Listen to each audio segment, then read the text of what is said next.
বলেছিলাম না বাড়িতে ঘি বানানোর রেসিপিটা তোমাদের সাথে শেয়ার করব।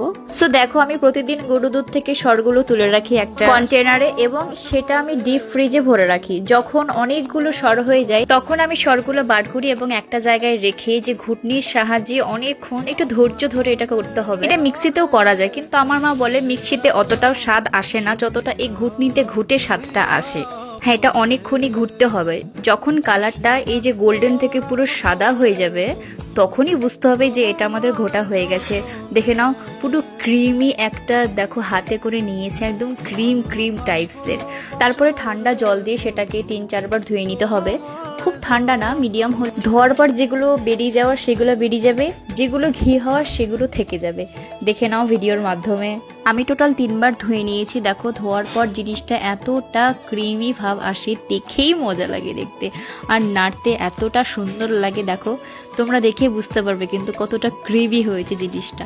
তারপরে সেটা গ্যাসে চাপিয়ে দিব এবং সেটা কিছুক্ষণ নাড়তে হবে যাতে তলে লেগে না যায়। দেখবে নাড়তে নাড়তে যখন ব্রাউন কালার একটা চলে আসবে তখনই বুঝতে হবে আমাদের ঘি অলমোস্ট হয়ে এসেছে প্রায়।